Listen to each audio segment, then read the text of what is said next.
What's up, guys? Welcome back on another episode on Proven Power Cycles. For those who don't know me, my name is Eric. We got Lewis up there, and actually Daryl is kind of taking like a little bit of a leave of absence right now.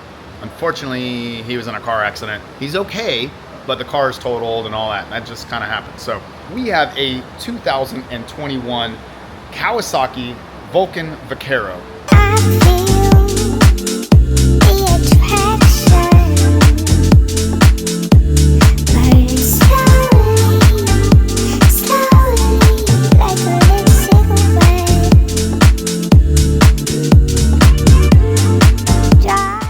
So this bike's a 1700cc bike. We already baselined it. So this bike was already here before. We had some technical difficulties with the software and the harnesses and all this stuff. We couldn't get it working. Ordered up some new harnesses from Woolwich Racing. Got here within like 2 days. Awesome service. And now we're gonna go ahead and get back into it and get this thing tuned. So not a big deal, little speed bump, it happens. Luckily the owner has been really cool, really nice about everything. And yeah, so here we go. We have the bike again. So what we're gonna do is we're gonna re-baseline it because we have a new day. It's a little bit warmer today. I'm actually overdressed. I'm wearing a hoodie right now, but it's like 71 right now. So I'm gonna take this thing off. It was chilly this morning. So I don't know the mods. I should have asked the owner and we will get that information to you guys, but it looks like he does have a pair of slip-ons here. I don't think it's a full exhaust system, just because there is still, looks like a catalytic converter in there. Just so you guys, I mean, a lot of you guys are gonna know that are probably watching this video, but for the guys that do not know, these are actually heat shields. They are not your exhaust system. So the heat shield is massive. The actual exhaust system is pretty small. So, and the reason why they do that is obviously, you know, we all like our big size things, you know, we're men, we like everything big. But realistically, these exhaust pipes are like an inch and a half, you know, about an inch and a half, I want to say, in diameter, roughly. Here, you can get an idea down here. So if you look through there, that right there is your exhaust. So it's really not that thick. We're talking about, yeah, like I said, it's probably about an inch and a half, roughly in diameter. So an inch and a half in diameter is going to look pretty puny if you had those pipes coming down here. So they put these heat shields on to make them look a lot bigger. It makes them look about 2 inch when really they're not even close to that size. So, but regardless, this looks like a slip-on system to me. I don't think this is a full system. I don't see, normally they have some labeling on it. I don't see any of that. So like I said, I'll have to get with the owner and see what exhaust system he does have. But looks like a slip-on. We'll clarify that. I'm gonna get this thing warmed back up and we're gonna start doing some baseline, guys. So yeah, comment down below if you guys own a Vulcan Vaquero 1700. Let me know what you think this thing's gonna end at, and let me know what you guys think the numbers are gonna be. So let's get this thing warmed up. Let's do some baselines.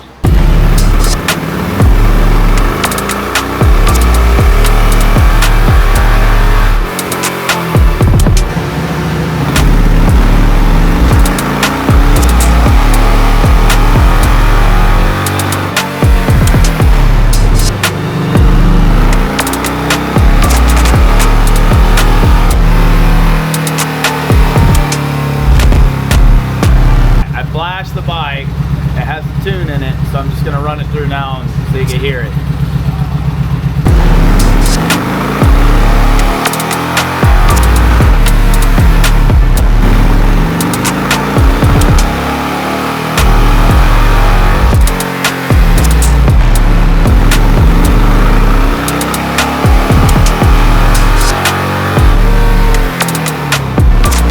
What's up, guys? So the ending of this video is going to be in our new location in Tampa, Florida, which is going to kind of throw off some of you. But anyway, we aren't done painting or fixing up the shop yet, if you noticed. And but we're going to film this. We are super dedicated into getting you guys videos. So in fact, this is Wednesday night. We are filming this to get this out to you tomorrow. So we're doing everything that we can to keep business as usual, even though we're trying to move into the new location. But with that being said, let's talk about the final numbers for this Vulcan. All right, so all in all, it did not pick up massive numbers here with the final, okay? The new baseline, since he had to come in on a different day because we had a connection issue, we had some issues, but we ended up getting it worked through. So with all that being said, we re-baselined the bike when it came back in, okay? It did not gain a lot at wide open throttle. There really wasn't anything restricted per se or any kind of like extra horsepower. But also, let me say this now before we kind of get ahead of ourselves. The bike only had a slip-on exhaust. It was still heavily baffled. So with that, given the fact that he didn't have a lot of modifications done on this bike, we're not going to really see major jumps or anything like that, because there's still a physical restriction inside the bike, inside the exhaust system, that no matter how much we try to push the bike, it can't push past that physical restriction. Until we take out that mechanical, physical, however you want to label it, restriction, the bike is going to be limited to how much power we can pull out of it, okay? I just think about this. Imagine I'm telling you to perform at your peak, and you're an athlete. Let's say you're a track star, right? And you run track.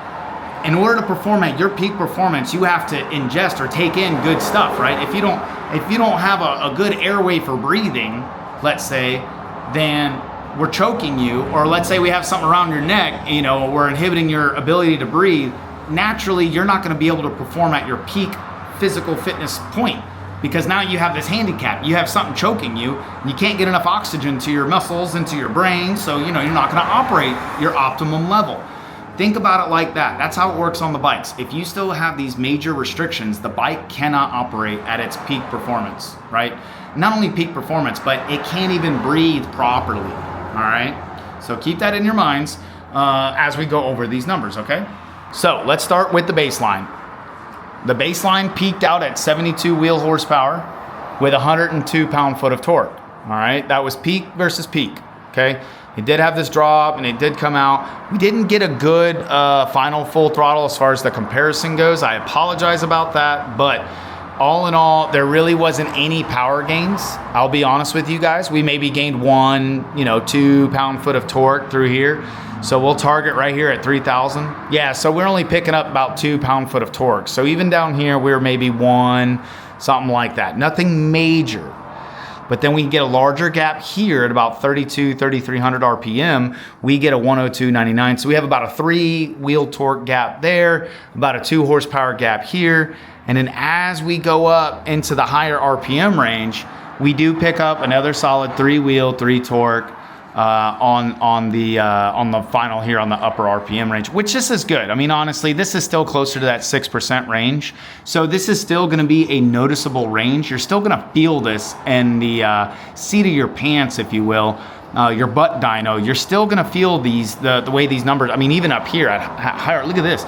So basically getting near your red line, we're at a 7 wheel jump here. On your, or 4, I'm sorry, we're at a 4 and a 3, so 3.5.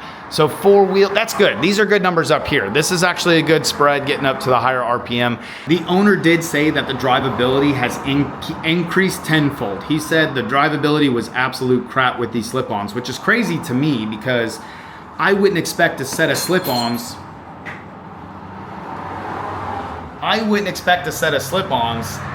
To really give the bike that kind of a characteristic, to be that far off, considering that, again, these numbers, they weren't too crazy as far as the spread. So, you know, they were right in that range of that 6%-ish, you know, 4, 5, 6% range, like somewhere in there. So, butt dyno, you're gonna feel it.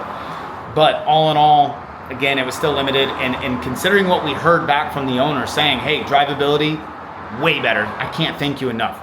That to me was pretty impressive, considering, again, it was just a pair of slip-ons. So, and again, guys, the more you guys do to that bike, the more that we can pull out, the smoother we can make it ride, the better the throttle response will be, all of the things. So just keep that in your mind, again, because you're allowing the bike to now breathe properly so that the engine become more efficient, okay? That's what this is all about, is making the engine more efficient. That's how you get extra power. You're just making the motor run more efficiently.